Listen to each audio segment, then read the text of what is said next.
বিশ্বাস 100 ভাগ করতাম, বাংলাদেশে কেউ 620টা বাড়ির মালিক হইতো না।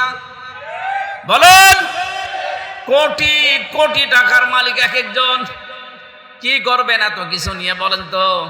আমি কি পারি না এখন? আল্লাহ আমাকে তো ওই জায়গায় অলরেডি পৌঁছিয়ে দিয়েছেন। একজন এমপি বসেন আপনি, 4.5 লাখ মানুষের দায়িত্ব আমার মাথার উপরে। কুষ্টিয়া বাংলাদেশের ভেতরে অন্যতম একটা উন্নত জেলা, তারপরেও আমার 3 নাম্বার মানে সদর আসনের এমপি আমি। আজ 2.5 মাসের উপরে হয়ে গেল।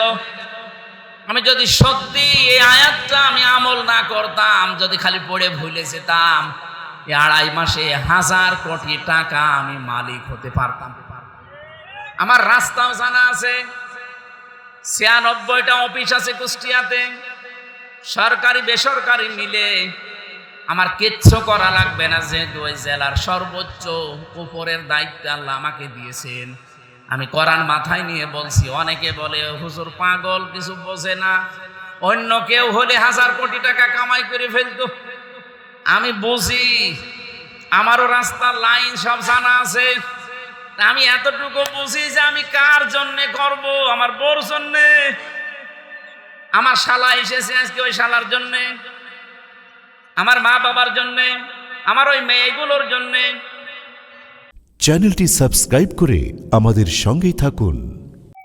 ওয়ানাশহাদু আন্না মুহাম্মাদান আবদুহু ওয়া রাসূলুহুল মাবউসু ফিনা বিল হুদা ওয়া দীনিল হাক্কি লিযুহিরাহু আলাল আদিয়ান সাল্লাল্লাহু আলাইহি ওয়া আলা আলিহি ওয়া আসহাবিহিল কিরাম মা দামা শামসু ওয়াল কমারু বিজিরিয়ান।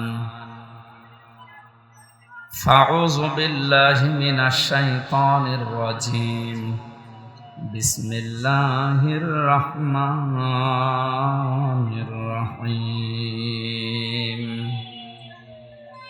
الله الذي خلقكم ثم رزقكم ثم يميتكم ثم يحييكم. هل من شركائكم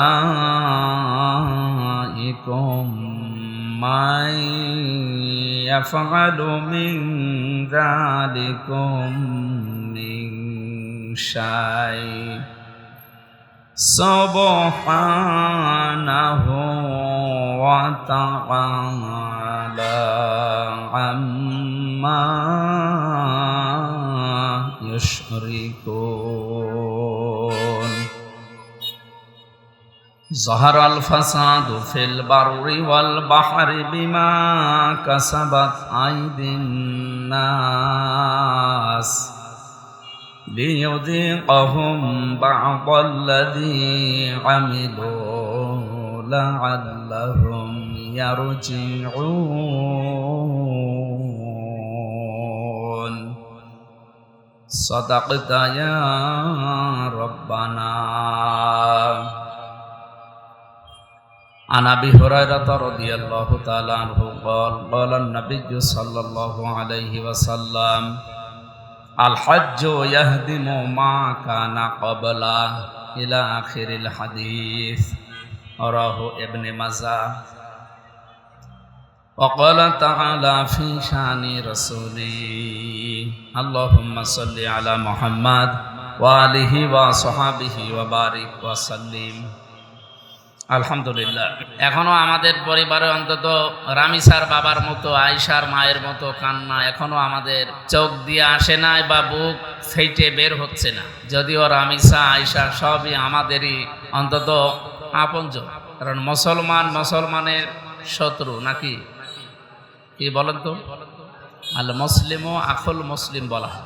প্রাণপ্রিয় রাজশাহীবাসী, দর্শক কি বলছিলেন যে বাংলাদেশে সহ বিশ্বের ভেতরে এটা একটা সুশৃঙ্খল এবং সৌন্দর্যমণ্ডিত শহর। আসলে এই জেলার বা এই অঞ্চলের মানুষগুলোর মনও এরকম আল্লাহ যেন উদার করে দেন। দল মত নির্বিশেষে আজকের অনুষ্ঠান কোরআন শরীফ সবার জন্য। কোরআন শরীফ কি শুধু এই দেশে যারা টুপি মাথায় দেয় তাদের জন্যে? বলেন বলেন, সুতরাং সবাই আমার মনে হয় এখানে দল মত নির্বিশেষে এসেছে, এজন্য খুশি হয়ে বলেন আলহামদুলিল্লাহ। যেটা শুনতে আসলাম সেটা কিভাবে শুনতে হয় এ সম্পর্কে আল্লাহ আমাদেরকে আগে জানিয়েছেন যে এইভাবে শোনা লাগে। এটা পৃথিবীর সাধারণ জেনারেল কোনো বই যদি হয় তাহলে আমরা এইভাবে ব্যাখ্যা করতাম না। এটা একটা স্বতন্ত্র কিতাব, কিভাবে শুনতে হয় আল্লাহ নিজে জানিয়েছেন। রব্বুল আলামিন বলেন ওয়াইদা কুরিয়াল কুরআনু ফাসতামিউ লাহু ওয়া আনসিতু লাআল্লাকুম তুরহামুন। এটা যদি শুনতে চাও চুপ থাকবা আর দিলের কান লাগিয়ে শুনবা, দুইটাই ফরজ। সুতরাং চুপ থাকবে। তাহলে কোরআন শোনার একটা যেহেতু একটা আদব আছে, এটা জেনারেল কিতাব হলে আমরা এভাবে স্থিরভাবে শুনতাম না। এবং শুধু স্থিরতা না, আপনি চুপ থাকবেন এটা যেমন ফরজ, স্থিরভাবে দিলের কান লাগিয়ে শুনবেন এটাও ফরজ। শোনার একটা নিয়ম নীতি আমরা অলরেডি জানলাম। এখন আমি যেহেতু বলতে এসেছি,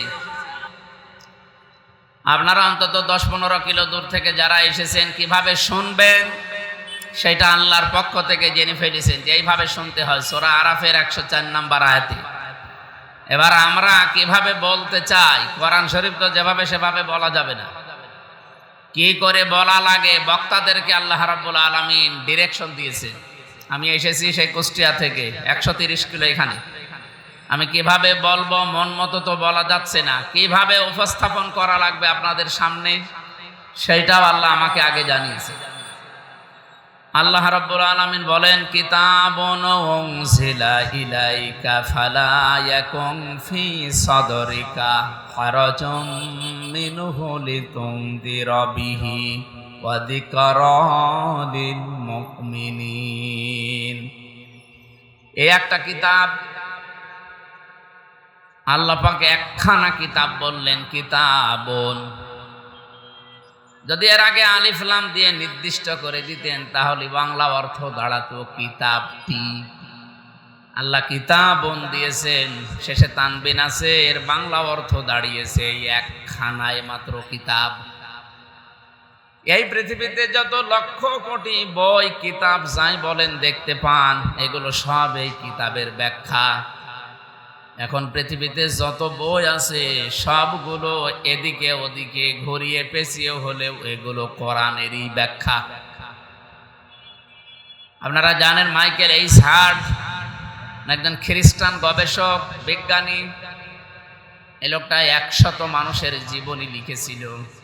আমার এমফিল চলছে যে বিষয়ের উপরে, আমি কয়েকটা বিষয় এখানে তথ্য নিয়েছি, এর ভেতরে অন্যতম এইটা। উনি প্রায় 11টা বিষয় এক জায়গায় করেছিলেন। এই পৃথিবীতে 100 মনীষীর জীবনী তিনি এনেছেন তার বইতে 100 বইতে।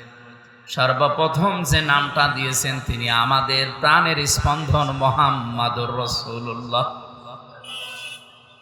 মানে আন্দাজে মন মতো সিরিয়াল করেননি, দেখেছেন মানব জাতির কল্যাণের বিষয়ে পৃথিবীতে সবচাইতে বেশি ভূমিকা রেখেছে কোন মানুষটা, তাকে তিনি আগে দিয়েছেন।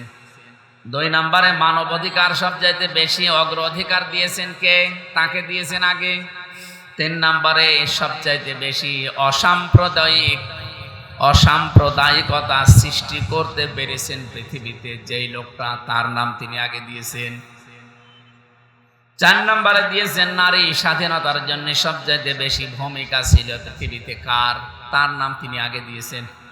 5 নম্বরে দিয়েছেন আত্মত্যাগ করতে পারে পৃথিবীতে সবচাইতে বেশি কে। 6 নম্বরে আচার আচরণ সবচাইতে উত্তম কার। 7 নম্বরে স্বজন প্রীতি ছিল না তার ভেতরে, স্বজন প্রীতির বিষয়টা তিনি 7 নম্বরে এনেছেন। 8 নম্বরে দিয়েছেন সাম্য। 9 নম্বরে দিয়েছেন সফলতা। 10 নম্বরে কর্মকাণ্ডের সংরক্ষণ এবং প্রচার। 11 নম্বরে অনুসরণকারীদের সংখ্যা। এই যে 11টা বিষয়, এটা আমরা বানালাম না, এই 100 মানুষের জীবনী পুরাটা আমি পড়ে দেখলাম। উনি 1 নম্বরে একজন খ্রিস্টান হওয়ার পরে আমাদের নবীকে স্থান দিয়েছেন, এমনিতেই না। এই 11টা বিষয় পুরাটাই ছিল আমাদের নবী মুহাম্মদ রাসূলুল্লাহর ভেতরে। 11 নাম্বারটা খেয়াল করেছেন? অনুসারীর দিক থেকে সবচাইতে বেশি সংখ্যা কার? হ্যাঁ, অন্যান্য নবীদের হায়াত বেশি ছিল, কিন্তু তাদের অনুসারী, তাদের উম্মত, তাদেরকে যারা দেখে দেখে চলতো, এই মানুষগুলোর সংখ্যা পৃথিবীতে এত বেশি না যত বেশি আমরা এখন মুহাম্মদুর রাসূলুল্লাহর অনুসারী উম্মত। যাই বলেন,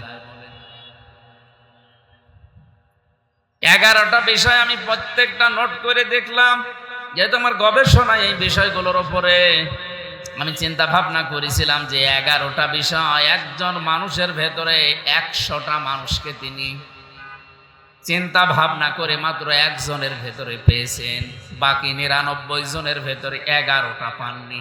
হয়তো 5টা পেয়েছেন, 4টা পেয়েছেন, 3টা পেয়েছেন। আমি এর শিক্ষাটা আর 5-7 মিনিট পরে বলবো। আমি যেটা এখান থেকে তুলে আনতে চাই, আল্লাহ রাব্বুল আলামিন যেহেতু একখানা কিতাব বলে কিতাব দিলেন, তাহলে পৃথিবীতে এই দি 100 যে কিতাবটা, যে বইটা আছে, এইটাও প্রকার আনতে আল্লাহর এই কিতাব কোরআনের একটা ব্যাখ্যা। জোরে বলেন সুবহানাল্লাহ। যত কিতাব এখন দুনিয়াতে আছে, যত কিতাব তৈরি হবে কিয়ামত পর্যন্ত, যে বিভাগের কিতাব হোক, ইমাজউদ্দিন মন্ডল সাহেব একটা বিভাগে আছেন, ওই বিভাগের যে বইপত্র আছে, লেখাপড়া উনি করেছেন, সবগুলো আপনি প্রকার আনতে হিসাব করে দেখবেন, শেষে এসে দাঁড়াবে এটা কোরআনেরই ব্যাখ্যা। সানুরিহিম আয়াতিনা, আল্লাহ পাক বলেন সানুরিহিম, সিন দিয়ে আরম্ভ করলাম, অতি শীঘ্রই আমি তোমাদেরকে দেখাবো আমার নিদর্শন সমূহ। আসমান আর জমিনের যত নিদর্শন আছে, দিন যত যাবে এটা প্রকাশ পাবে। আমি আল্লাহ এই জন্যই প্রকাশ করতে চাই, পৃথিবীর মানুষ যেন বুঝতে পারে হক এবং সত্য একজন আছে। জোরে বলো সুবহানাল্লাহ। আমার যে তেলাওয়াতকৃত আয়াত 2টা, এখান থেকে শিক্ষাগুলো সামনে আসবে, এই জন্য আমি একটু টাচ দিয়ে রাখলাম। রাজশাহীবাসী, কিতাব যেহেতু আল্লাহ কিতাব দিয়ে একটা কিতাবকে শুধুমাত্র পৃথিবীতে কিতাব বলে অ্যাড্রেস করেছেন, তাহলে আল্লাহর ভাষায় পৃথিবীর কোনোটা পূর্ণাঙ্গ কিতাব না। কিতাব যদি কেউ বলতে চায়, এই একটাই কিতাব। এজন্য কবরের ভেতরে প্রশ্ন হবে 4টা। আমরা অনেকে এতদিন শুনেছি 3টা প্রশ্ন হবে, না, প্রশ্ন আপনাকে 4টা করা হবে। মার রব্বুকা ওয়া মা দীনুকা ওয়া মান নাবিয়্যুকা, এই 3টা যদি সঠিক জবাব আপনি দিতে পারেন, সঙ্গে সঙ্গে ফেরেশতা আপনাকে 4 নম্বরে বলবে এটা পেয়েছেন কোথায়। আপনি যে বললেন রব্বি আল্লাহ, দীনুনাল ইসলাম, হাযা নাবিয়্যুনা মুহাম্মাদুর রাসূলুল্লাহ সাল্লাল্লাহু আলাইহি ওয়াসাল্লাম, এই 3টা প্রশ্নের জবাব যে বললেন এটা আপনি পেয়েছেন কোথায়। আপনি যদি বলেন ইকরাউল কোরআন, আমি কোরআন পড়েছি, কোরআনে পেয়েছি, ফেরেশতা বলবে ব্যাস ঠিক আছে, যা।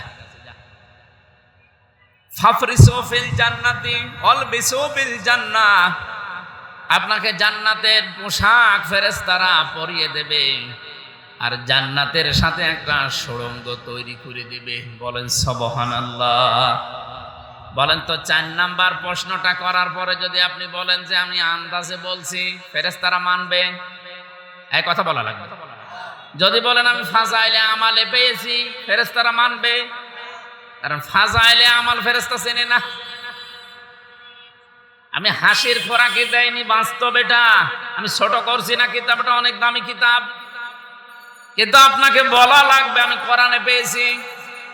এমনকি যদি কেউ বলে আমি বুখারী শরীফে পেয়েছি, না, ফেরেশতা বুখারী চেনে না, মুসলিম চেনে না, তিরমিজি চেনে না। এমনকি কেউ যদি বলে আমি বঙ্গবন্ধুর আত্মজীবনীতে পেয়েছি, দাঁত মুখ খুলে ফেলবে। আমি জেলে থাকা কালে আমি যখন একটু মন খারাপ হতো, বলতাম যে কারারক্ষী ভাই একটু বই নিয়ে আসেন তো। লাইব্রেরিতে তো আমার যেতে দেবেন না, আমরা তো 24 ঘন্টা তালা লাগিয়ে রেখেছেন, তা আমি যাবো কি করে? একটু বই নিয়ে আসেন, একটু পড়ে সময় কাটায়। আমার একদিন বই নিয়ে এসে দিল বঙ্গবন্ধুর আত্মজীবনী, এ বই পড়ে আমি করবো কি? ঠিক আছে, আগামী সপ্তাহে আপনার জন্য একটা ভালো বই নিয়ে আসবো। আগামী সপ্তাহে নিয়ে এসেছি বঙ্গবন্ধুর চীন সফর। আপনার বঙ্গবন্ধু ছাড়া কিছু পান না? বলছে একটা নতুন বই এসেছে, এখনো কেউ নেয়নি, আমি আপনার জন্য নিয়ে আসতেছি। নিয়ে এসে দিল বঙ্গবন্ধুর ছেলেবেলা। চাষ গেল খারাপ হয়ে, সব এই বন্ধু দিয়ে। আপনাকে আমি কয়েকটা বই লিস্ট করে দিচ্ছি, এইগুলো নিয়ে আনবেন। কি দেন? বললাম প্রথম বইয়ের নাম হচ্ছে আমার ফাঁসি চাই, মতিয়ার রহমান রেন্টুর লেখা। এই বই পড়তে নেই এইটা নিয়ে আসবে। আপনি যদি এত বই দেওয়ার শখ হয়, খালি ওই বঙ্গবন্ধু এই বইটা নিয়ে আনবে। আমি মেজর ডালিম বলছি এই বইটা নিয়ে আসেন। কারাগারে রাত দিন জয়নাবাল গাজালি, এই বইটা নিয়ে আসবেন। প্রোডাক্টিভ মুসলিম, সৌদি আরবের লেখক, এই বইটা নিয়ে আসবেন যদি পারেন। আর যদি আপনার কাছে নাই থাকে তাহলে এটিএম আজহারুল ইসলামের কাছে যান, ওনার কাছে আছে। উনিও তো ফাঁসির কন্ডেম ছেলে পড়ে আছে 14 বছর, ওনার কাছে পাবেন, নিয়ে এসে দেন, দেখেন সময়টা কাটবে। আর রাজশাহীবাসী, আমি যেটা বোঝাতে চাই এখান থেকে, পৃথিবীর কোন বইয়ের নাম বললে ফেরেশতারা কিন্তু চিনবে না। আপনার আযাব, আপনার গজব, আপনার পিটানি আরো বাড়বে। আপনি যদি বাঁচতে চান, 4 নাম্বার জবাব আপনাকে দেওয়া লাগবে, আমি কোরআনে পেয়েছি। কোথায়? আরো জোরে বলেন। এইটা আমি আপনাদের সামনে আজকে যেহেতু বলতে এসেছি তাফসীর আকারে, কিভাবে বলা লাগবে এই উপস্থাপনের পদ্ধতি আল্লাহ আমাকে আগে শিখিয়েছেন 1500 বছর আগে। আমি ওইভাবে আপনাদের সামনে বলতে চাই। আল্লাহ পাক বলেন, কিতাবুন উনজিলা ইলাইকা ফালা ইয়াকুম ফি সাদরিকা হারাজুন। এই একখানাই কিতাব। তাহলে এখান থেকে প্রথম শিক্ষা পেলাম কি? কিতাব কয়টা? কথা বলা লাগবে, কয়টা? এই একটাই কিতাব। পৃথিবীতে যত আছে সব এই কিতাবের ব্যাখ্যা। সোজাসুজি হোক আর বাঁকা হোক, ঘুরিয়ে পেঁচিয়ে সব এই কিতাবেরই ব্যাখ্যা। আমি বাইরের দেশগুলোতে সফর করে যখন দেখতাম, যে দেশে গেছি আমি আগে ওই দেশের বিশ্ববিদ্যালয়ে ভিজিট করতাম। এমনকি খ্রিস্টান দেশ হলো, আমি সেখানে যেতাম। সিঙ্গাপুর 100 জনের 95 জন অমুসলিম, মাত্র 5 জন মুসলমান। ওই দেশে প্রথম যাবার পরে আমি বললাম, আমারে নিয়ে চলেন, আমি আগে লাইব্রেরি দেখতে চাই। বিশ্ববিদ্যালয়ের লাইব্রেরিতে গিয়ে দেখি হাজার হাজার কিতাব। এই বইয়ের ভেতরে সর্ব উপরে যেই বইটা রেহালের উপরে সাজানো আছে, ওইটার নাম কোরআন শরীফ।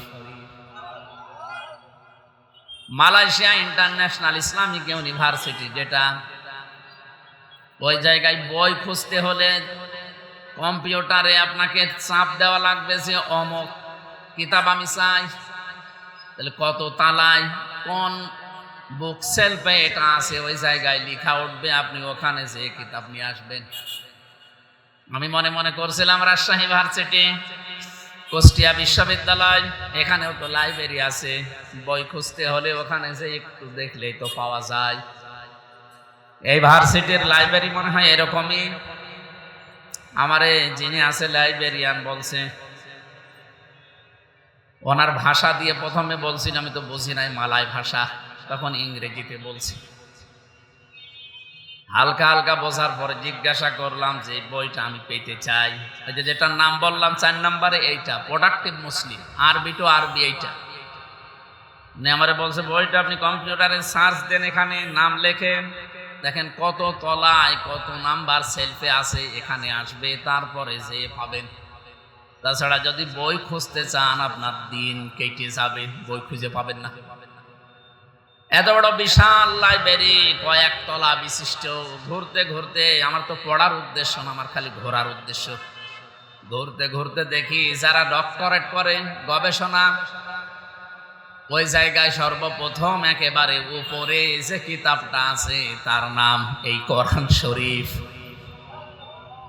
থাইল্যান্ডের মতো এই জায়গায় যে দেখি কোরআন শরীফ উপরে, মালয়েশিয়াতে, থাইল্যান্ডে, সিঙ্গাপুরে, ইন্দোনেশিয়া, চায়না, যতগুলো জায়গায় আমার এই ছোট্ট জীবনে গেছি আমি সবার উপরে পেয়েছি এই একটাই কিতাব, তার নাম কোরআন।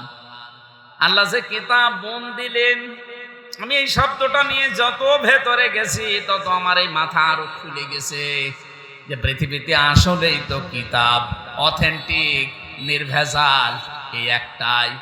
এই জন্য এটা শুরু করার প্রথমেই দেখবেন আল্লাহ এমন শব্দ দিয়ে আরম্ভ করেছেন, যালিকাল কিতাবু লা রাইবা ফীহ।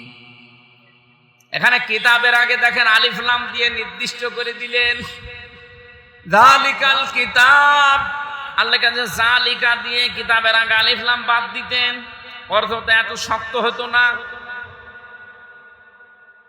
নির্দিষ্ট করে আল্লাহ জানাতে চেয়েছেন এই পৃথিবীতে হেদায়েত দিতে পারে একটা মাত্র কিতাব, তার নাম কোরআন শরীফ। কোরআন বাদ দিয়ে কেউ যদি পৃথিবীতে হেদায়েত পাওয়ার জন্য কোন জায়গায় ভুলেও যায়, ইচ্ছা করে যায়, ও তো হেদায়েত পাবেই না, আরো খারাপ হবে। বোঝেননি? হ্যাঁ, এদিকে তাকান, কি বুঝলেন বলেন তো দেখি। আয়াতের ব্যাখ্যা একটা হাদিস পড়ছিলাম, তিরমিজি শরীফের হাদিস। নবীজি বলেন, মানিত্তাবাআল হুদা বিগাইরিল কোরআন আদাল্লাহুল্লাহ। কোন মানুষ যদি মনের অজান্তে বা ইচ্ছা করে কোরআন বাদ দিয়ে পৃথিবীর কোন জায়গায় ভালো হওয়ার নিয়তে চলে যায়, যে আমি ভালো হওয়ার জন্যে রাজশাহী থেকে চলে গেলাম কুষ্টিয়ায় লালনের মাজারে। কোথায়? আপনার কিন্তু নিয়ত ভালো ছিল, খারাপ নিয়তে আপনি যাননি।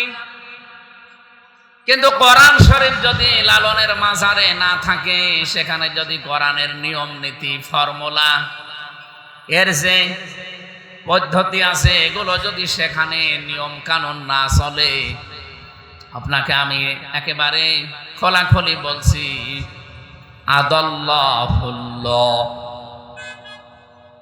কোরআন না থাকার কারণে আপনার নিয়ত ভালো ছিল, এজন্য আল্লাহ দায়িত্ব নিয়ে আপনাকে আরো গোমরা বানিয়ে দেবে, খারাপ বানিয়ে দেবে। রাজশাহীবাসী যারা জ্ঞানী মানুষ, যারা আলেম, হয়তো তারা বুঝেছেন এ শব্দের ওজন কত। নবী যদি দল্লায়াদিল্ল শব্দ দিতেন, তাহলে বাংলা অর্থ দাঁড়াতো আপনি নিজেই নিজেকে খারাপ বানিয়ে ফেলেছেন। কিন্তু আদাল্লাহ বাবে ইফআল থেকে এসেছে, আদাল্লাহ ইউদিল্লু, এর বাংলা অর্থ দাঁড়িয়েছে আপনার নিয়ত ভালো ছিল, কিন্তু যেখানে গেছেন ওখানে কোরআন ছিল না, আপনাকে আল্লাহ দায়িত্ব নিয়ে খারাপ বানাবে। এবার উত্তর দেন তো, জবাব দেন তো, এই পৃথিবীতে হেদায়েত দেওয়ার একচ্ছত্র মালিকানা আমির হামজার? হ্যাঁ, জবাব দেন। কার? কোন নবীকে আল্লাহ এই দায়িত্ব দেয়নি, কোন ফেরেশতার হাতেও এই ক্ষমতা আল্লাহ দেয়নি। হেদায়েত দেওয়ার একচ্ছত্র মালিকানা আল্লাহ কার হাতে রেখেছেন? আপনি হিসাব করে বলতে পারেন শব্দের এখন ওজন কেমন। আপনার নিয়ত, আমি আবার বলছি, এই রাজশাহী থেকে কুষ্টিয়া 130 কিলোমিটার, আপনি বউ নিয়ে, বেটার বউ নিয়ে, ছেলে নিয়ে, প্রতিবেশী নিয়ে বাস ভাড়া করে চলে গেছেন। নিয়ত ভালো ছিল যে আল্লাহর ওলির দরবারে যাচ্ছি, ভালো হয়ে যাব। সত্যি যদি কোরআনের কর্মসূচি ওখানে থাকে, আল্লাহর কসম আপনি ভালো হবেন, কারণ হেদায়েত দেওয়ার ক্ষমতা কোরআনের নেই। বলেন বলেন। এই জন্যই তো যালিকাল কিতাব দিয়েছেন, কিতাবের আগে আলিফ লাম দিয়ে নির্দিষ্ট করে দিলেন। পৃথিবীতে কোনো কিতাব মানুষকে হেদায়েত দিতে পারে না, যদি পারে তাহলে কোরআন শরীফ পারবে। এই জন্য কোরআন যদি কাউকে হেদায়েত দিতে না পারে, সে যেন বুঝে নেয় যে তার কপালে আর হেদায়েত নেই। ইউদিল্লু বিহি কাসীরা ওয়া ইয়াহদি বিহি কাসীরা ওয়া মা ইউদিল্লু বিহি ইল্লাল ফাসিকিন। এই কোরআন দিয়ে আমি কাউকে আল্লাহ হেদায়েতের পথ দেখাই, কাউকে গোমরা করে দেই। অধিকাংশ মানুষ কোরআনের হেদায়েত পায় না, এরা আসলেই গোমরা হয়ে যায়। বলেন নাউজুবিল্লাহ। এবার একটা শক্ত কথা বলতে চাচ্ছি নাকি নরম কথা বলবো? শক্ত বলেনি, নরম করছে। হাদিসের এই শব্দটা আমি যখনই পড়ি মাঝে মাঝে আমার মাথার ভেতরে চিন্তা আসে, আর সারা বিশ্বে কোরআন যেখানে নেই মানুষ সেখানে যাবার পরে যে খারাপ হচ্ছে, এটা দোষ কার? একজন বুঝে ফেলছিল, আল্লাহ তো আপনাকে নবীর মাধ্যমে জানিয়েই দিয়েছে, মানে তাবা আল হুদা, মান মানে যে ব্যক্তি, ইত্তেবা মানে অনুসরণ করা, হাদা হেদায়েত মানে পথ নির্দেশিকা। যে ব্যক্তি এই পৃথিবীতে বিগয়রিল কোরআন, কোরআন বাদ দিয়ে হেদায়েত পাওয়ার জন্য কোন জায়গায় যাবে, আল্লাহ নিজে দায়িত্ব নিয়ে আদাল্লাহুল্লাহ, এখানে ফাইল কর্তা সরাসরি আল্লাহ নিজে। আল্লাহ বলেন আমি তোকে আরো খারাপ বানাবো, কারো লাগবে না। কিছু মানুষ শুনতেছে, আমি দেখতে পাচ্ছি, এরা নোট করছে, আরো অ্যাক্টিভ ভাবে শোনেন। একটা কথাই মানুষের জীবনের মোড় ঘুরে যেতে পারে যদি ওর মন থাকে। রব্বুল আলামিনের নবীর কথা কত ভার দেখেছেন। আজ লালনের মাজারে যাবার পরে মানুষ ভালো হয় না, আগে গাঁজা কি বুঝতো না, এখন গাঁজা খাওয়া ধরেছে। কত দরবারে গেলে দেখি আগে বিড়ি কি বুঝতো না, এখন বিড়ি খায়। এরকম দরবার নেই? হ্যাঁ বলুন। বাংলাদেশে এমনও দরবার আছে যেখানে মদ পর্যন্ত খায়, পীর সাহেবও মদ খায়, মরিদও মদ খায়। আমি একটু বেশি বানিয়ে বললাম না, এরকম হয়েছে, আমি দেখেছি।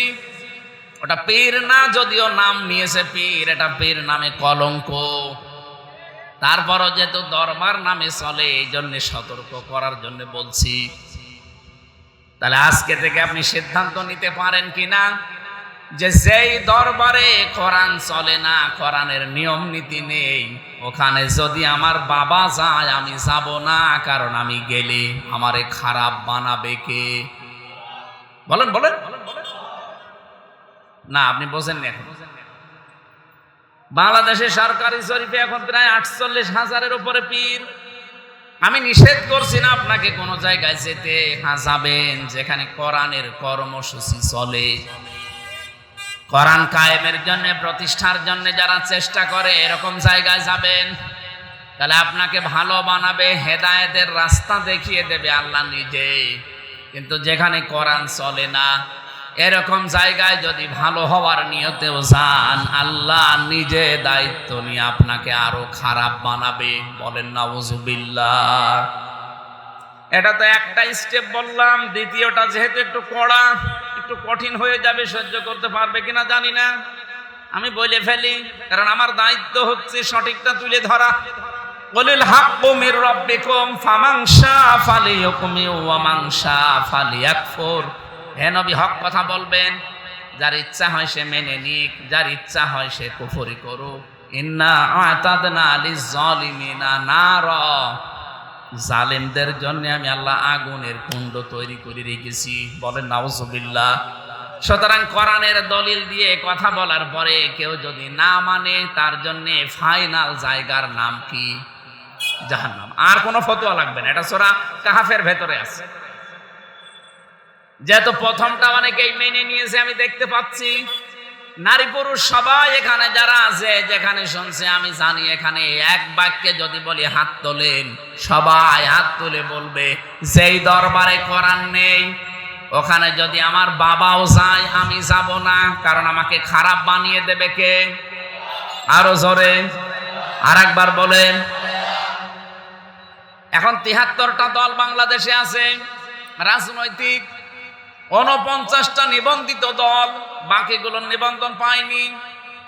ও রাজশাহীবাসী, আমি আমার নিজের স্বার্থে, আমার বাবার স্বার্থে কথা বলছি না, কোরআন আমি মাথায় নিয়ে বলছি, এটা আপনাদের জন্যে।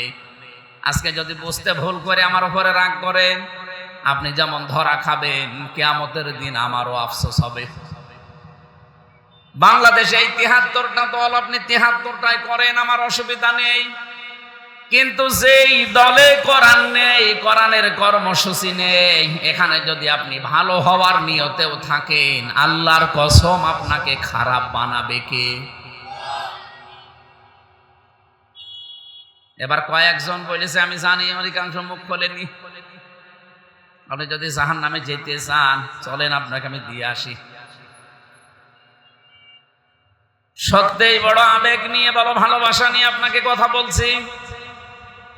যদি বলেন দলের কথাই জায়গায় না নিয়ে আসলে তো ভালো হতো, তাহলে কোরআন শরীফে ওয়ালতাকুম মিনকুম উম্মাতুন এই শব্দ আল্লাহ কেন দিলেন? আল্লাহ বলেন অবশ্যই তোমাদের ভেতরে একটা দল থাকা লাগবে। তা'মুরুনা বিল মা'রুফ ওয়া তানহাউনা আনিল মুনকার, যারা ভালো কাজে আদেশ করবে, অন্যায় কাজে বাধা দেবে। উলাইকা হুমুল মুফলিহুন, আর এই মানুষগুলোই হচ্ছে সফল। যেহেতু সফলতা কিভাবে পাওয়া লাগে আল্লাহ সেই চাবিকাঠি আমাদেরকে দিয়েছেন। এই জন্য খোলাখুলি বলছে, কোন মানুষ দল করেও জাহান্নামে যাবে, ওই দলই করে আবার কোন মানুষ জান্নাত পাবে। যেই দলের কর্মসূচিতে ভালো কাজের আদেশ, অন্যায় কাজের নিষেধ নেই, সাফ কথা, ওই দল সফল হবে না। এখন যদি বলেন এই স্টেজে বসে কথাগুলো না বলে সংসদে আছেন, ওখানে আমি ওখানেও বলবো, 7 তারিখে অধিবেশন আসতেছে, আমাদের তো সময় কম দেয়। সরকারি দলে যারা আছে তাদের যদি 20 মিনিট দেয়, আমাদের দেয় 3 মিনিট। আমার এলাকার কথা বলতে বলতে এত সময় শেষ হয়ে যায়। তারপরেও রাজশাহীর এটা কি অধ্যাপক মুজিবুর রহমান অনেকগুলো কথা তুলে ধরেছেন, আমরাও সামনে তুলে ধরবো। আমাদের সামনের কথা থাকবে রামিসানা, এই বাংলাদেশে আর কেউ ধর্ষণের শিকার না হয়। এই দেশের যে আইন আছে, এই আইনে রামিসার, আসিয়ার, তানিয়ার বিচার হবে না। এই দেশে যদি সত্যি ধর্ষণের বিচার করা লাগে, এই কোরআনে সূরা নূরের আয়াতের বিচার করা লাগবে। এই আয়াতটা সংসদে কার্যকর করে দেন, বাংলাদেশের যুবকদের ধর্ষণ তো দূরের কথা, স্বপ্ন দোষ বন্ধ হয়ে যাবে। এর আগে ওয়াজ মাহফিল, তাফসীর মাহফিল না, সংসদে গলাবাজি করা না, কোন মঞ্চ বক্তব্য বিবৃতি দেওয়া না, মানববন্ধন করা না, এটা জীবনও বন্ধ হবে না যদি শরীয়তের আইন বাংলাদেশে কায়েম করা না যায়। আমাদের মাননীয় প্রধানমন্ত্রী যিনি আছেন, আমি একজন সংসদ সদস্য হিসাবে, তিনি আমাদের সংসদের নেতা, তার একজন সদস্য হিসাবে এটা যেহেতু রেকর্ড হচ্ছে তার কানে যাবে। রাজশাহীবাসীর পক্ষ থেকে আজকে আহ্বান জানাচ্ছি, আপনারও একটা মেয়ে আছে জাইমা রহমান, এই রামিসাকেও নিজের মেয়ের মতো মনে করেন তো। এই রামিসার জায়গায় যদি আপনার মেয়েটা হতো, বাংলাদেশ কি হয়ে যেত এতক্ষণ? বলেন না কেন, কি হয়েছে তো আপনি বলেন। ধর্ষক কোথায় থাকতো, নিয়ে এসে কি করে ফেলতেন? আমার মনে হয় তারা 14 টুকরো করে ফেলতেন। আপনি তো বাবা, আমিও তো, আমার 3টা মেয়ে আছে। রামিসার দিকে তাকালে আমার মেজ মেয়ে ফারিহার কথা মনে হচ্ছে। মানুষ এত নিচে নামে কি করে? ধর্ষণ করার তো একটা বয়স তার তো থাকবে। আপনি কি কোন রুচিতে 5-6 বছরের মেয়েকে ধর্ষণ করলেন, আমার মেরে ফেলেছেন? এই মানুষ নামে জানোয়ার গুলোর বিচার শুধুমাত্র এই জেল দিয়ে, জরিমানা দিয়ে হবে না, এদের প্রকাশ্যে ফাঁসি দেওয়া লাগবে। এই আইন যদি বাংলাদেশে কায়েম হয়ে যায় সংসদে, এবার সত্যি এটা কায়েম হয়, কারা কারা আছেন এর পক্ষে দেখি? লিল্লাহে তাকবীর। এই দেখেন তো, হাত তোলেনি কোনটা?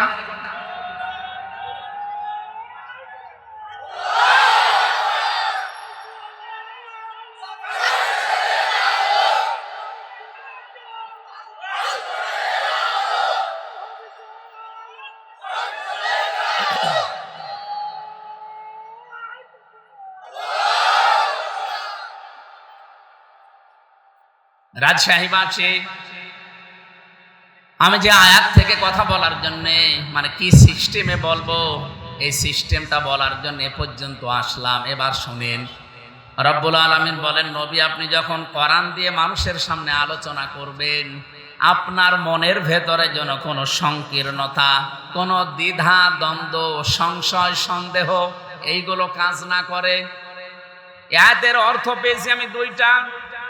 এক নম্বরে যখন এই রাজশাহীর মানুষের সামনে কোরআন দিয়ে কথা বলতে যাবেন, হে নবী আপনি হয়তো কথা বলবেন সঠিক, কিন্তু সামনে যারা আছে আপনার এই বক্তব্যের ভাবার্থ ভাষা ডিপলি চিন্তা করার ক্ষমতা তাদের নেই। এজন্য কথা শোনার পরে তারা না বুঝে মন খারাপ করতে পারে, এরকম মানুষ দেশে নেই। বলেন বলেন। এই যে এর আগে যে 2 নাম্বারটা টাচ দিলাম, এখানে অনেকে মন খারাপ করেছেন আমি জানি। বলতে পারেন যে এই ময়দানে বসে আপনার এই দলের কথা বলার দরকার কি? আরে ভাই আমি এমনি বলি নাই, কিয়ামতের দিন আল্লাহ আপনাকে যে বিচার করার জন্য ডাকবেন, প্রথমে ডাকবেন একা একা। এটা সূরা মরিয়মের 96-95 নাম্বার আয়াতে আছে, ওয়াকুল্লুহুম আতিহি ইয়াউমাল কিয়ামাতি ফারদা। প্রতিটি মানুষকে আল্লাহ ডাক দেবেন তার সামনে বিচার করার জন্য একা একা। দ্বিতীয় স্টেপে এবার আর একা ডাকবে না, ইয়াউমা নাদউ কুল্লা উনাসিম বিইমামিহিম। সূরা বানী ইসরাঈলের 71 নাম্বার আয়াতের প্রথম অংশে আছে, আল্লাহ বলেন এবার আর কাউকে আমি একা ডাক দেব না, বিচার করতে হলে ডাকবো তার নেতার সাথে। কার সাথে? আরো জোরে বলুন। আপনি বলেন তো সেই নেতার পেছনে আছেন, আমি নিষেধ করছি না, থাকেন। কিয়ামতে আগে কিন্তু ওই নেতাকে ডাক দেবে, এরপরে পেছনে থাকবেন আপনি। আপনি এমন নেতার পেছনে জীবন কাটিয়েছেন যে লোকটা লাল পানি খেত, এমন নেতা নেই।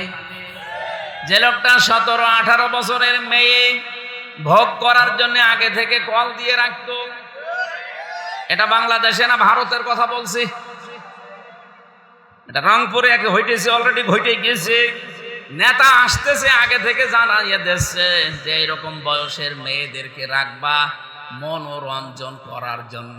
নাউজুবিল্লাহ। এই দৃশ্যের কথাগুলো শুনলে কি মনে হয় যে একে আল্লাহ মাফ করবে? আপনারই তো নেতা, একে যদি আল্লাহ মাফ না করে তা আপনি তো পেছনে দাঁড়িয়ে আছেন, আপনাকে মাফ করবে কি করে?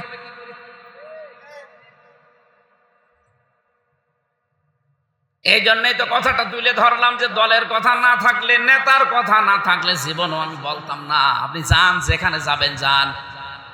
ভাই বলছিলেন যে নেক আমলের যদি মরণ যদি না আসতো তাহলে নেক আমলের দরকার হতো না, কিয়ামত পর্যন্ত আমি বেঁচে থাকবো, কিন্তু পৃথিবী বসবাসের অযোগ্য হয়ে যেত।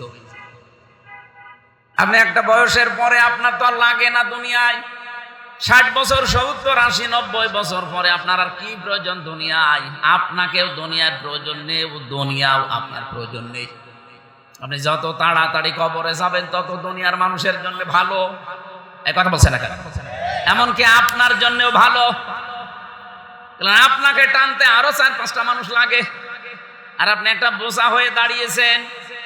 এই জন্য একটা বয়সের পরে আপনারও আর দুনিয়া লাগে না, দুনিয়াও আপনার লাগে না। কি সূক্ষ্ম কথাটা আল্লাহ এখানে দিয়েছেন। আমি মাঝে মাঝে যখন কোরআন পড়তে পড়তে আয়াতে আসি, তখন ভাবি যে বাংলাদেশের মানুষ না বুঝে যে রাগ করে, আমি তো ওদের বাঁচাতে চাই। যত ধরা খেয়ে যাবে কিয়ামতে আমি দেখতে পাচ্ছি। এই জন্য এমন মানুষের পেছনে আপনি থাকবেন দুনিয়ায়, যাকে দেখলে আল্লাহর ভালো লাগবে, আপনাকে আর দেখা লাগবে না, তাকে দেখেই মাফ করে দেবে। এই কথা বলেন ঠিক কিনা? আমার ভাইরা, আয়াতের সারমর্ম হচ্ছে এমন, এই কথাগুলো তুলে ধরা হচ্ছে এই জন্য আমিও বলতাম না। আমি শুধু কোরআনের যে আয়াত পড়েছিলাম, একটা একটা করে শব্দের অর্থ বলে আমি চলে যেতে পারতাম, আপনিও মনে করতেন না অনেক সুন্দর ওয়াজ হয়েছে। আল্লাহুম্মা আমিন। 2 তলা নৌকা চলছে, উপর তলায় মনে করেন আমরা স্টেজে যারা আছি এই কয়জন আছি, নিচতলায় আপনারা যারা আছেন এরা নিচতলায়। মাঝে মাঝে উপর তলায় পানি নেওয়ার জন্য আশা লাগে, নিচে পানির সিস্টেম নেই, উপরে আছে পানির ট্যাঙ্কি। এখন যদি আমরা যারা আছি যদি বলি ভাই এত ডিস্টার্ব করেন কেন, পানির ব্যবস্থা তো আপনার কাছে আছে, এত ডিস্টার্ব করলে হয়, নিচেই পানি ব্যবস্থা করে নেন। আপনিও যদি মনে করেন ঠিক আছে উপরে গেলে হামজা, ইমাজউদ্দিন, হাফিজুর রহমান, শুভ এদের ডিস্টার্ব হয় আর যাব না, নিচে একটা তক্তা খুলে নিয়েছেন। আমরা যদি উপরতলা থেকে দেখি যে আপনি তক্তা খুলতেছেন, আমরা যদি বলি ঠিক আছে পানির ব্যবস্থা করে নিন, আমরা কিছু বলবো না, আপনি নিজেই ডুবে মরবেন না আমাদেরকেও ডুবাবেন। আপনি বুঝতে পারছেন নবীর এই হাদিসের বাংলা অর্থ এটা? বিশ্ব নবী নৌকা দিয়ে, দুই দল নৌকা দিয়ে উদাহরণটা দিয়েছেন। আজ আমরা যে অন্যায় দেখলেই বিরোধিতা করি, এই কারণে করি, কারণ দেখতে পাচ্ছি ধর্ষণ যদি এভাবে চলতে থাকে, বিচার যদি সত্যি আমরা করতে না পারি, কালকে আমার ফারিহাকেও ধর্ষণ করবে। হ্যাঁ, কথা বলেন না কেন? পরশুদিন আপনার মেয়েকে, হাফসাকে ধর্ষণ করবে। আজকে ওইটা দেখে যদি বলেন ওর মেয়ের রামিসা, ওটা আমার না, কালকে আপনারটার জন্য রেডি হয়ে থাকেন। আর সত্য কথা বলা হচ্ছে এই কারণে যে যেভাবেই হোক এটা বন্ধ করাই লাগবে, নয়তো আমার মেয়ে, আমার বউ, আমার বোনটাও নিরাপদ থাকছে না। আমি উপরতলা থেকে শুধু চিল্লা পাল্লা করছি তা না, আপনাকে আমি বাধা দিয়ে যেভাবেই হোক নৌকার এই ফোঁটা বন্ধ করা লাগবে। আজ বাংলাদেশের বহু জায়গায় দেখতে পাচ্ছি অলরেডি অনেকেই ফোঁটা করার চিন্তায় আছে। আপনি তো নিজে নিজে পানি তুলে নিতে পারেন না, নিজেই মরবেন না, আমাদেরকে নিয়ে আপনি মারবেন। সুতরাং আমাকে বাঁচার জন্য হলে এই কথাগুলো আপনাকে শোনানো লাগছে। রাজশাহীবাসী আমি তুলেছিলাম এই জন্যেই, বাংলাদেশে যেই দলে কোরআন নেই আজকে সিদ্ধান্ত নেওয়া লাগবে, ওই দল যদি আমার বাবাও তৈরি করে ওই দলে আমি আজকে থেকে নেই। কারা কারা এই হাদিস মানতে পারেন তারা হাত তুলবেন। হ্যাঁ, আন্দাজ হাত তুলবেন না।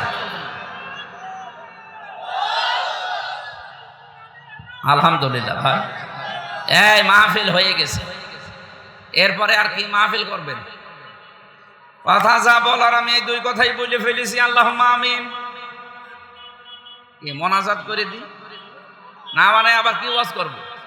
আল্লাহ পাক বলেন প্রথম অর্থ যেটা ছিল, হয়তো অনেকে এখানে আছেন এইভাবে না বুঝে কোরআনের বক্তব্যে মন খারাপ করতে পারেন। হ্যাঁ, এটার সংখ্যা অপেক্ষাকৃত কম। দুই নম্বরে, হে নবী আপনি যখন কোরআনের সঠিক কথাগুলো উপস্থাপন করবেন, প্রচলিত এমন কিছু কিছু নিয়ম এই সমাজে আছে যেগুলো করি মানুষ অভ্যস্ত, মনে করে ওইটাই মনে হয় ইসলাম। যেমন আমার তাহেরি ভাই করে, মানুষ অনেকেই মনে করে না ওইটাও মনে হয় ইসলাম, ওটা যে অনিসলাম অনেকে জানেই না। আপনি ইয়া আলী বাবা, শাহ আলী বাবা, কেল্লা বাবা, ফতে বাবা কোথায় পেয়েছেন ভণ্ডামি? বলেন তো, বাবা বেশি হওয়া ভালো না খারাপ? খারাপ মানে যার বাবা যত বেশি ওর জন্ম তত খারাপ। ওর এক বাবাই হয় না 14 জনকে বাবা বলে। এখন যদি এইরকম বানানো ইসলাম নিয়ম নীতি নিয়ে এই রাজশাহী অঞ্চলের মানুষেরা চলতে থাকে, আর আমি যদি কোরআনে কারিম থেকে যেই কথাগুলো বলা দরকার, কারণ নিজের বাবা বাদ দিয়ে অন্য কাউকে বাবা বলে ডাকাও জায়েজ নেই। কেন জায়েজ নেই বলেন তো? এটা সূরা আহজাবের তাফসীরের ভেতরে পাবেন। বিশ্ব নবীকে একজন মানুষ বাবা বলে ডাকতো, তার নাম যায়েদ বিন হারেসা। উনি বলতো যায়েদ বিন মোহাম্মদ। বিশ্ব নবী প্রথমে কিছু বলেন না, আল্লাহ কোরআনে কারিমের আয়াত নাযিল করে জানিয়ে দিলেন না যার বাবা সে যেন তাকে বাবা বলে। নবীর সাহাবে যায়েদ বিন হারেসা একজন জান্নাতি মানুষ, তিনি নবীজিকে বাবা বলে ডাকতেন। এমনি না, তাকে ছোটবেলা থেকেই মানুষ করেছিলেন নবীজি, এই জন্য একটা মহাব্বতে এই ডাকগুলো দিতেন। আল্লাহ বলেন না, এটা জায়েজ নেই, যেহেতু এখন থেকে কিয়ামত পর্যন্ত আয়াত নাযিল করে আমি জানিয়ে দিলাম নিজের বাবা বাদ দিয়ে অন্য কাউকে বাবা বলা ঠিক না, জায়েজ না। আমার মনে হয় যদি এই সময় নবী থাকতেন আর তাহেরি ভাই যত মানুষকে বাবা বাবা বলে ওর মুখ সেলাই করে দিত নবীজি, যে তোর বাবা লাগে কত। আবার রেজভি বাবা বের হয়েছে, কয়েকদিন আগে দেখলাম ন্যাংটা বাবা, কেল্লা বাবা, শিকল বাবা। আমার মনে হয় বাংলাদেশে যত বাবা এমনও দেশ আছে এত মানুষও নেই। এখন এই যে শিরিক বেদাত কুফরি করছেন এই সমস্ত দরবার কেন্দ্রিক কথাগুলো যদি তুলে ধরতে চাই, হয়তো অনেক মানুষ আছে মনে করবে যে হ্যাঁ আমারে আঘাত দিয়ে গেল, অথচ আমি আপনাকে আঘাত দেওয়ার জন্য বলি নাই, সত্য করে আপনাকে ফিরাতে চাই সত্য পথে। আল্লাহ পাক বলেন, হে নবী, আয়াতের দ্বিতীয় ব্যাখ্যা এইটা, আপনি সঠিক কথাটা তুলে ধরতে গিয়ে ভয় পাবেন না, দ্বিধা দ্বন্দ্বে ভুগবেন না, সংশয় সন্দেহ করবেন না। কারণ এগুলো করলে মনে হতে পারে যে নিয়ে এসেছে কুষ্টিয়া থেকে রাজশাহী। আমি যদি সঠিক এভাবে তুলে ধরি, এলাকার অনেক মানুষ আছে এরকম বানানো ইবাদত করে, তারা হয়তো মন খারাপ করে শেষে যাওয়ার সময় গাড়ি ভাড়াও দেবে না, খাওয়া দাওয়া দেবে না, আরো অত্যাচার আসতে পারে। এই ভয়ে আপনি কোরআনের কথা গোপন করবেন না। ওয়াযিকরা লিল মুমিনিন, কোরআন হচ্ছে মুমিনদের জন্য উপদেশ। জোরে বলেন সুবহানাল্লাহ। সুতরাং হক কথা তো তুলে ধরার দায়িত্ব আমার। ইন্নাল্লাযীনা ইয়াকতুমুনা মা আনজালাল্লাহু মিনাল কিতাবি ওয়া ইয়াশতারুনা বিহি সামানান কলিলা উলাইকা মা ইয়াকুলুনা ফি বুতুনিহিম ইল্লান নার ওয়া লা ইউকাল্লিমুহুমুল্লাহু ইয়াওমাল কিয়ামাতি ওয়া লা ইউযাক্কিহিম ওয়া লাহুম আযাবুন আলীম। আয়াতটা পড়লে আমার ভয় লাগে, এই জন্য বাংলাদেশে বহু আলেম এই আয়াতের কারণে কিয়ামতে ধরা খাবে। রব্বুল আলামিন বলেন, ইন্নাল্লাযীনা ইয়াকতুমুনা, নিশ্চয় যারা গোপন করছে করবে, মা আনজালাল্লাহু মিনাল কিতাব, যেগুলো আমি আমার কিতাবের ভেতরে নাযিল করেছি, ওয়া ইয়াশতারুনা বিহি সামানান কলিলা, এই মানুষগুলো কোরআনের সঠিক কথা গোপন করে ইহুদি খ্রিস্টান বৌদ্ধ হিন্দু মুশরিক বিশেষ করে নামধারী মুসলমান মুনাফিকদের কাছ থেকে বিভিন্ন হাদিয়া তোফা পায়। এই কথাগুলো গোপন করে দিলে এরা খুশি হয়, এরা খুশি হওয়ার পরে তাদের হাদিয়া তোফা দেয়, তাদের বেতন বোনাস বাড়িয়ে দেয়। আল্লাহ বলেন, উলাইকা মা ইয়াকুলুনা ফি বুতুনিহিম ইল্লান নার, এই মানুষগুলো এই হাদিয়া তোফা বেতন বোনাস নিয়ে যা খায় জাহান্নামের আগুন ছাড়া কিছু খায় না। ওয়ালা ইউকাল্লিমুহুমুল্লাহ, এদের সাথে আমি আল্লাহ কথা বলছি না, বলবো না। ওয়ালা ইউযাক্কিহিম, এদেরকে কিয়ামতের দিন পরিষ্কার করব না, পবিত্র করব না, তার মানে জান্নাতে দেব না। ওয়ালাহুম আযাবুন আলীম, এদের জন্য যন্ত্রণাদায়ক আযাব রেডি করে রাখলাম। আয়াতটা পড়লেই মনে হচ্ছে যেন আলেমদেরকে আল্লাহ সতর্ক করছেন। কথা বলেন ঠিক কিনা? এজন্য ভয়ে আছি আয়াতটা নিয়ে। কোরআনে দুই জায়গায় এরকম আয়াত আছে, সূরা বাকারার ভেতরে, এটা 174 নম্বর আয়াত, আর একটা আছে 159 নম্বর আয়াত। দুই জায়গায় আল্লাহ আলেমদেরকে সতর্ক বাণী দিচ্ছে। আমার মাঝে মাঝে কিছু আলেমের দিকে তাকিয়ে মনে হয় এরাও তো আলেম, এই আয়াতগুলো পড়ি এরা আলেম হয়েছে, এরা কি বোঝে না এই আয়াতগুলো? বাংলাদেশে এবার যে সিস্টেম এসে গিয়েছিল, আলেমরা যদি সত্যি আলেমের ভূমিকা পালন করতাম, বাংলাদেশে ইসলাম এবার কায়েম হয়ে যেত। দরদার সালাম আদায় করে আমার তেলাওয়াতকৃত আয়াত, যেহেতু সূরা রুম থেকে পড়েছি, রোম শব্দের শাব্দিক অর্থ একটা আছে, আর একটা অর্থ হচ্ছে বিজয়। আল্লাহ রাব্বুল আলামিন রোমকে বিজয় দান করে মুসলমানদের করায়ত্ত করে দিয়েছিলেন। আমারও মনে হচ্ছে আজকে আয়াত যদি আমরা বুঝে আগামীর বাংলাদেশ এভাবে গঠন করতে পারি, যেহেতু জিলহজ মাস চলছে, এখানে জিলহজের কিছু কথা আসবে, আশা করছে আগামীর বাংলাদেশ আমার আল্লাহ মুসলমানদের করায়ত্তে এনে দেবেন ইনশাআল্লাহ। জবান খুলে কোরআনের এই সোনালী আয়াতটুকু একটু পড়বেন, এরপরে আমরা ভেতরে যাওয়ার চেষ্টা করব ইনশাআল্লাহ। আউযু বিল্লাহি মিনাশ শাইতানির রাজিম। আল্লাহুল্লাযী খালাকাকুম সুম্মা রাযাকাকুম সুম্মা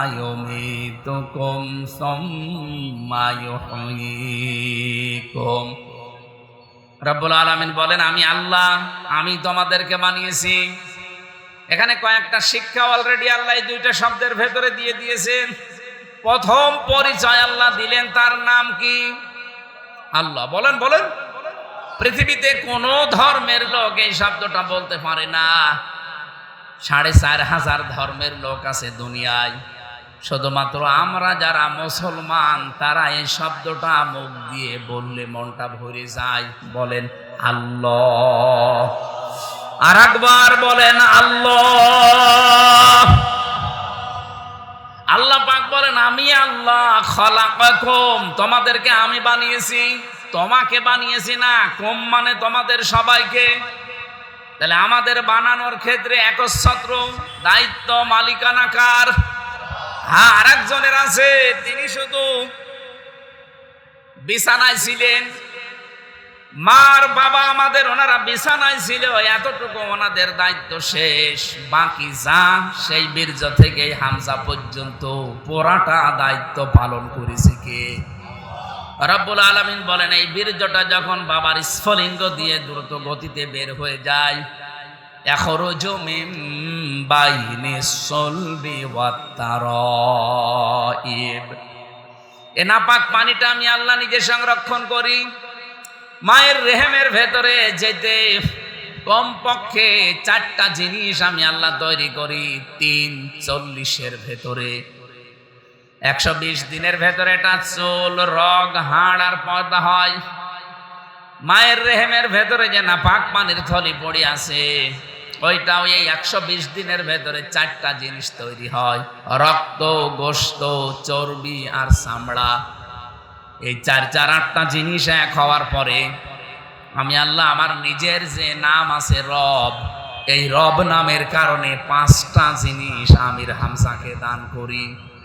আমার নামটাও ছিল না, আমি ওই 4-8টা জিনিস হয়েই পড়ে আছি 120 দিন। রব্বুল আলামিন বলেন ওয়াজআলা লাকুমুস সামআ ওয়াল আবসারা ওয়াল আফইদা, এটা সূরা নাহলের ভেতরে পাবেন। 178 নম্বর আয়াতের মাঝের অংশে আছে শ্রবণ শক্তি, দর্শন শক্তি, বাক শক্তি, আকেল শক্তি আর ঘ্রাণ শক্তি। এই 5টা জিনিস আমি আল্লাহ আমার এই বান্দাকে দান করেছি আমার রব নামের কারণে। 8-5 13টা জিনিস এক হয়, আর 120 দিনের ভেতরে এই 3.5 হাত বডির ভেতরে 9,768 প্রকার চামড়া দিয়ে পুরাটা ঢেকে দেয়। আমার শরীরের ভেতরে চামড়া আছে 9,768 প্রকার। বিজ্ঞান এখন দেখাচ্ছে, কিন্তু আশ্চর্যের বিষয় আল্লাহ যে একজন আছে তার প্রমাণ আল্লাহুল্লাযী খলাকাকুম, আমি আল্লাহ তোমাদেরকে আমি বানিয়েছি। এর প্রমাণ একটা চামড়ার সাথে এই পুরা কোনো চামড়ার মিল নেই। এমনকি আমার চামড়ার সাথে ইমাজ ভাইয়ের চামড়ার মিলবে না, যদিও মনে হচ্ছে রং একরকম। আপনি ওনার চামড়া যদি কেটে যায়, ফেটে যায়, ছিঁড়ে যায়, পুড়ে যায়, আমার চামড়া নিয়ে আপনি লাগিয়ে দেন, জীবনেও লাগবে না, আরো পছন্দ ধরবে। মানে তো ডাক্তারি বিদ্যায় যেহেতু হাসপাতাল চালায়, জিজ্ঞাসা করে দেখেন, আমি তো পড়ে পড়ে বলছি।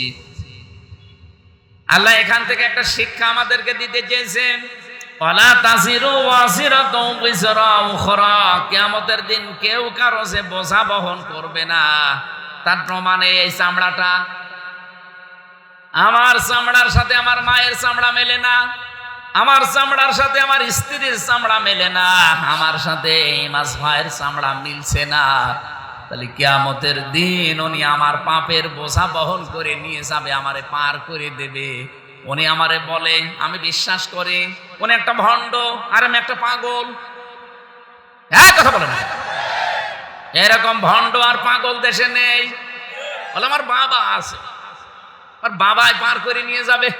অনেকে বুদ্ধি করে 2 বাবার মুরিদ হয়, যে এ না পারলে আর একজন আছে। অথচ আয়াতের ব্যাখ্যার প্রথমটা পেলাম কি, আপনার চামড়াই মিলছে না। কত রকমের চামড়া আছে শরীরে বললাম, 9,768 প্রকার। কোন চামড়ার সাথে কোন চামড়ার মিল নেই। এটা খেলা করার জন্য আল্লাহ দিয়ে রাখেন নাই। রব্বুল আলামিন বলেন 360টা জোড়া দিয়েছি। এই যে হাড়ের ভেতরে এই জোড়াগুলো না দিলেও তো পারতেন, কিন্তু কোনো কিছু আপনি ধরতে পারতেন না।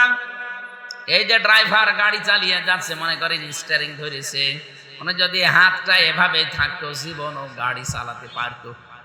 এভাবে ধরে ঘোরানো লাগতেছে। যদি এখন যাওয়ার সময় চিন্তা করতে করতে চাই, আল্লাহ 360টা জোড়া দিয়েছে আমার শরীরে, এটা যদি না দিত আমি গাড়ি চালাতাম কি দিয়ে? ওনারা কি আল্লাহকে পাওয়ার জন্য সে আজমির শরীফ যাওয়া লাগে? ওই স্টারিং ধরে আছে, শুধু হাতের ভেতরে তাকালেই তো আল্লাহকে পাওয়া যায়। কথা বলুন। এভাবে পুরা শরীরের ভেতরে গবেষণা করে প্রায় 80টার উপরে জিনিস পাওয়া যায়। রব্বুল আলামিন বলেন, মেন যে 2, 4, 4, 8টা আমি 120 দিনে বানাই, আর আমার পক্ষ থেকে 5টা জিনিস দিয়ে 13টা হয়। তখন তৈরি হওয়া লাগবে আকৃতি। আকৃতিটা তৈরি করে ফেরেশতারা না, এটা আমি আল্লাহ বানাই। ওয়াল্লাযী ইউসাউবিরুকুম ফিল আরহামি কাইফা ইয়াশা লা ইলাহা ইল্লা হুয়াল আজিজুল হাকীম। তিনি সে আল্লাহ যিনি মায়ের পেটের ভেতরে তোমাদের আকার তৈরি করেন। সুতরাং আকৃতি ছেলে হবে না মেয়ে হবে, সিদ্ধান্ত কার? নাকি আপনার বোর? বলেন বলেন।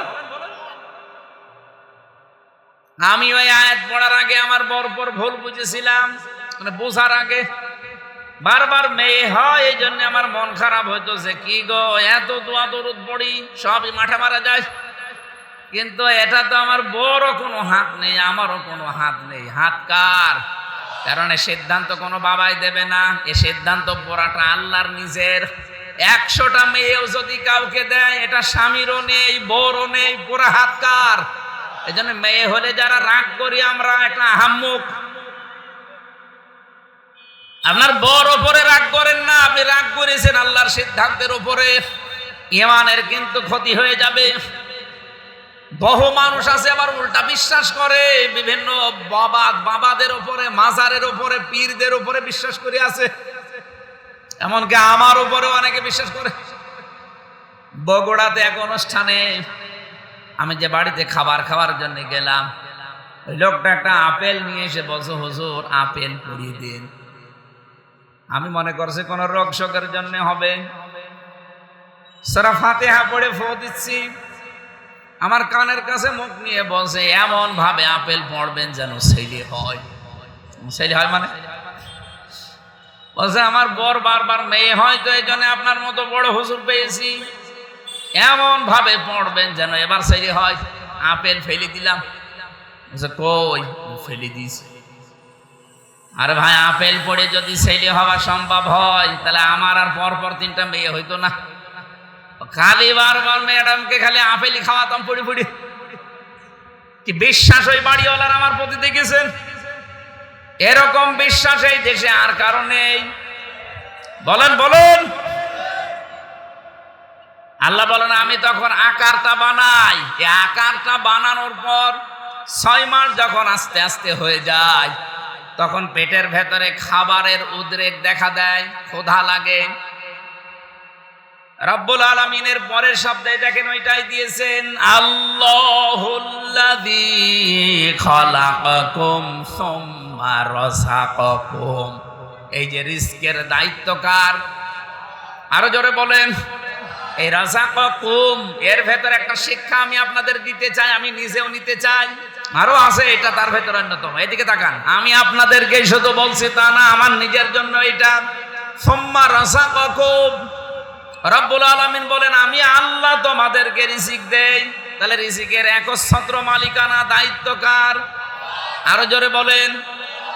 এইটা কাউকে চিন্তা করতে আল্লাহ দেয়নি যে রিস্কের চিন্তা করে পেরেশান হওয়ার দরকার নেই। হ্যাঁ, যতটুকু আপনার কপালে আছে আসবেই, কিন্তু যেটা নিয়ে চিন্তা করতে আল্লাহ আমাদেরকে দায়িত্ব দিয়েছেন, সেইটা নিয়ে আমাদের চিন্তা নেই। আল্লাহ রাব্বুল আলামিন আমাদেরকে চিন্তা করার জন্য দায়িত্ব দিয়েছেন কি? ইয়া আইয়ুহাল্লাযীনা আমানুত্তাকুল্লাহা ওয়াল তানজুর নাফসুম মা কদ্দামাত লিগাদ। সূরা হাশরের ভেতরে আছে 17-18 নম্বর আয়াতে, ইমানদারেরা আমাকে ভয় করো, আর প্রতিটি মানুষের উচিত আগামী দিনের জন্য তার প্রস্তুতি কতটুকু আছে এটা যেন সে ভালো করে নজর করে, চিন্তা ভাবনা করে। কে বলছে? তার মানে আগামী দিনের জন্য আপনার কি আছে এইটার চিন্তা আল্লাহ করবে না, এটার চিন্তা করবে কে? আপনি নিজে। মরণের পরের জীবনের চিন্তা আল্লাহর না, এই চিন্তা আমাদের। আর এই দুনিয়ার জীবনের চিন্তা আমাদের না, এই দুনিয়ার জীবনের চিন্তা কার?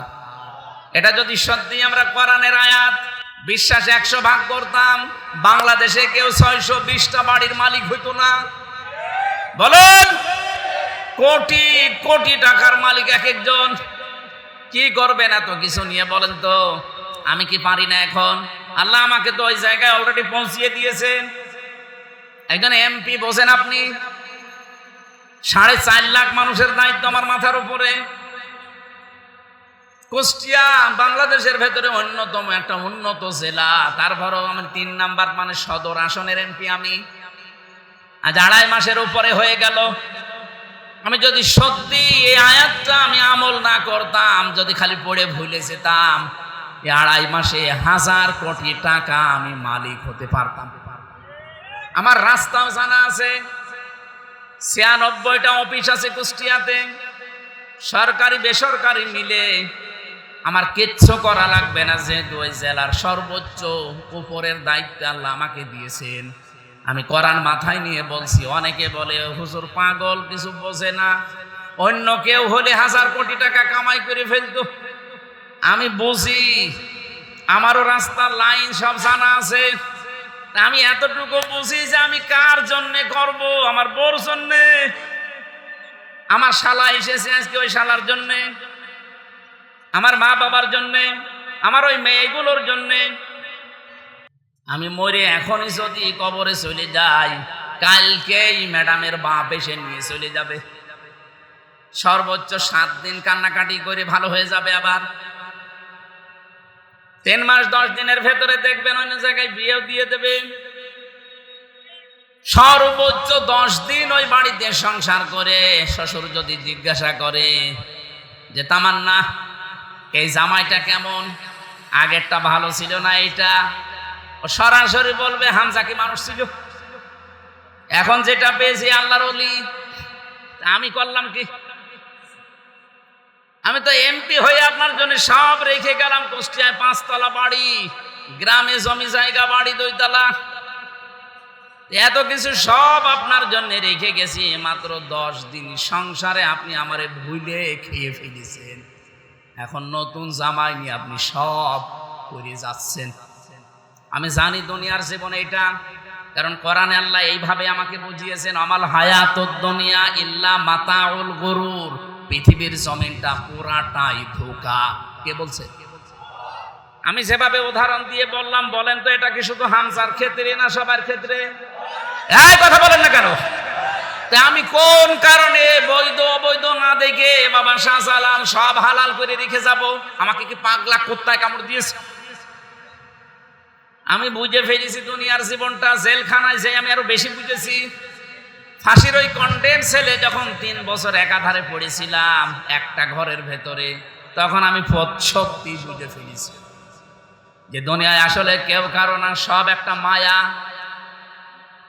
এই মায়ার উপরে রেখে আমি এত পাগল এখনো হইনি যে আমার আখেরাত আমি নষ্ট করে ফেলবো। রিজকের দায়িত্ব আমার না, কার? উনি ঠিক পালন করবেন। ওমা মিন দাব্বাতিন ফিল আরদি ইল্লা আলাল্লাহি রিজকুহা। রব্বুল আলামিন বলেন, জমিনে এমন কোন বিচরণশীল জীব নেই যার রিজকের দায়িত্ব আমি আল্লাহ নেইনি। সুতরাং এই রিজকের দায়িত্ব নিজে নিতে গিয়ে হালাল হারাম বাছাবাছি নেই। যেদিকে ইচ্ছা যাচ্ছেন, যা ইচ্ছা কামাই করছেন, আপনি ভুল পথে আছেন। বিবেক যেই দিন খুলবে ওই দিন আর সময় পাবেন না। এই জন্য এখনই আপনার বিবেক খোলা লাগবে। এই কথা বলেন না কেন? আর এইটার জন্যই মাহফিল দিয়েছে।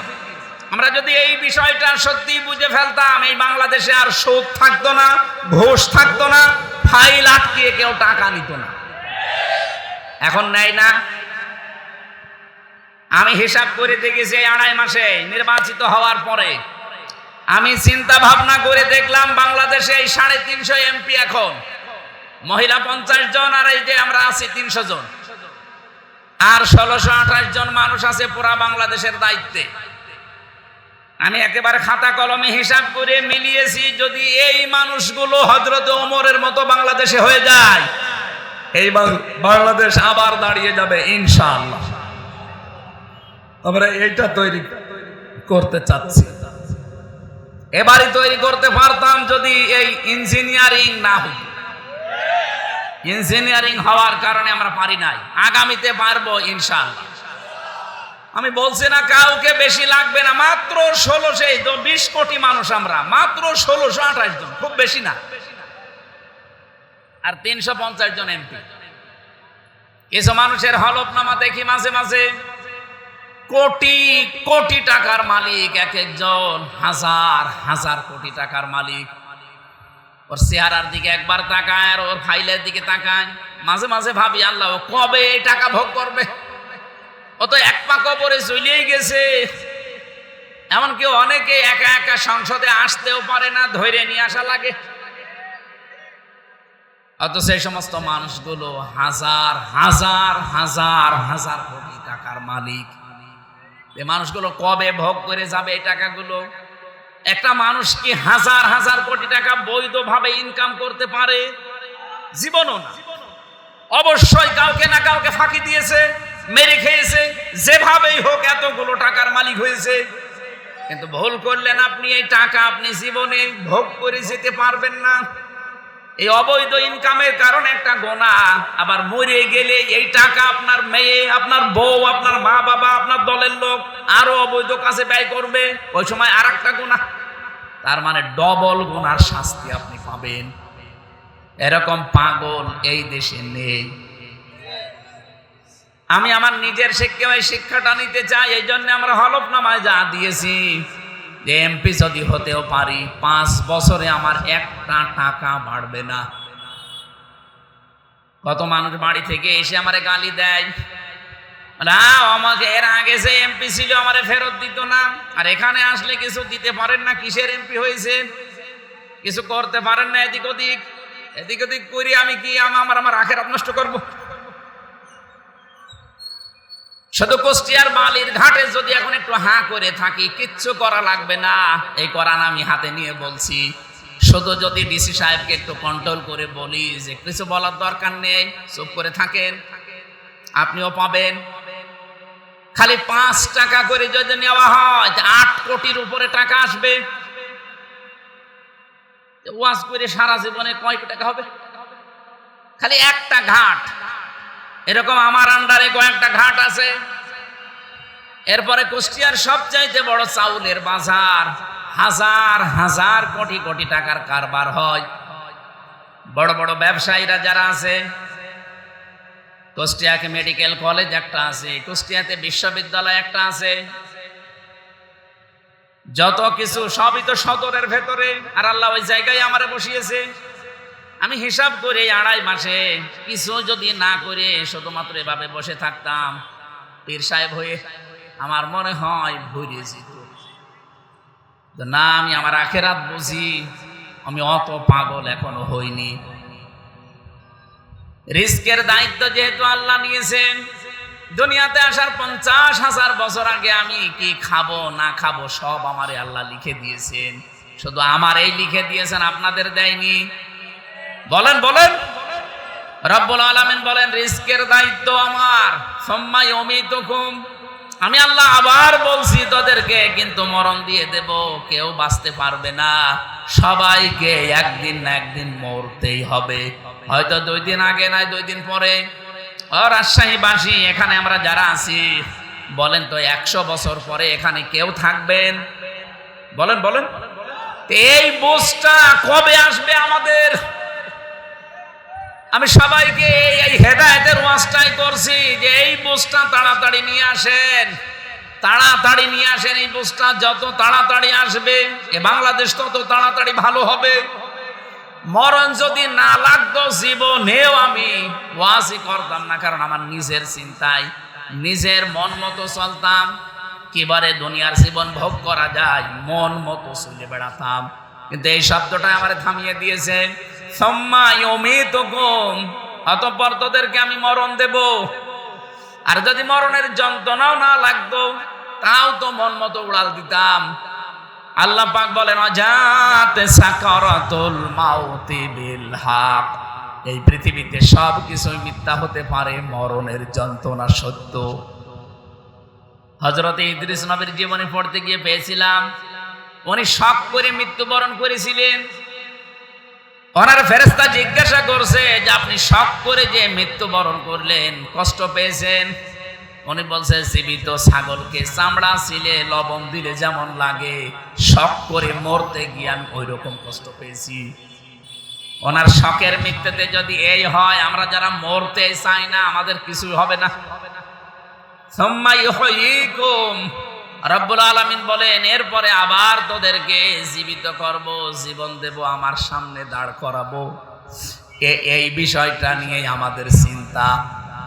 আমার মাঝে মাঝে একা একা থাকলে এটা মাথায় আসে, আল্লাহ আমি যে জায়গায় আছি না কেন, এখন যদি আমি মারা যাই আর আল্লাহ পাক যদি তার সামনে দাঁড় করিয়ে বলে হামজা 2026 সালের এই মে মাসের 1 তারিখ পর্যন্ত তোরে মাফ করে দিলাম, 34 বছরের হিসাব দেওয়া লাগবে না, শুধুমাত্র মে মাসের 2 তারিখ থেকে আজকে 21 তারিখ, এই 20 দিনের হিসাব দিয়ে জান্নাতে চলে যা। আমার যা কাজ কারবারে 20 দিনের হিসাব দেওয়াও সম্ভব না। আপনারা পারবেন? হ্যাঁ না, আপনারা এত বড় বড় দাড়ি আপনার। হাল মিন শুরাকাইকুম মা ইয়াফআলু মিন যালিকুম মিন শাইইন, আল্লাহ বলেন এরপরে কি হাল মিন শুরাকাইকুম, এই শরীকগুলো যারা তাদেরকে করে, মানুষের তৈরি করা আইনের সাথে আমি আল্লাহর সাথে শরীক করে, পূজা করে, বিভিন্ন জিনিসের শক্তিকে শক্তি মনে করে, মা ইয়াফআলু মিন যালিকুম মিন শাইইন, এরা কি সত্যিই কিছু বানাতে পারবে? সুবহানাহু ওয়া তাআলা আম্মা ইউশরিকুন, ওরা যে বিষয়ে শরীক করে সব কিছু থেকে আমার আল্লাহ শিরিক মুক্ত। এখানে ইব্রাহিম আলাইহিস সালামের কিছু কাহিনী আল্লাহ তুলে ধরেছেন শিক্ষা দেওয়ার জন্য। রাত হয়ে গেছে অনেক। এরপরের জহার আল ফাসাদ ওয়াল ফিল বাররি ওয়াল বাহরি বিমা কাসাবাত আইদিন নাস, আজ আমাদের দেশে জলে স্থলে যে বিপদ আপদগুলো দেখতে পাচ্ছি, একটাই কারণ আমাদের অপরাধ থেকে আমরা যেন ফিরে আসি। আর এই অপরাধ থেকে মুক্ত জীবন যাপন করতে হলে আল্লাহর শরীয়তের বিধান ছাড়া সম্ভব না। আগামীর বাংলাদেশ যদি আল্লাহ সুযোগ আমাদেরকে দান করেন, যারা দায়িত্বে আছে তাদের সম্মতি আল্লাহ যেন দেন, তার কোরআনের বিধান আগামীর সংসদে চালু করার মাধ্যমে ধর্ষণ মুক্ত বাংলাদেশ আমরা গঠন করতে চাই, দুর্নীতি মুক্ত বাংলাদেশ আমরা গঠন করতে চাই। আল্লাহ তুমি আমাদের সহায় হন, আমিন, আল্লাহুম্মা আমিন। রব্বানা আতিনা ফিদ দুনিয়া হাসানা ওয়া ফিল আখিরাতি হাসানা ওয়া কিনা আযাবান নার ওয়া আদখিলনাল জান্নাতা মা'আল আবরার ইয়া আজিজ ইয়া গফফার ইয়া রাব্বাল আলামিন।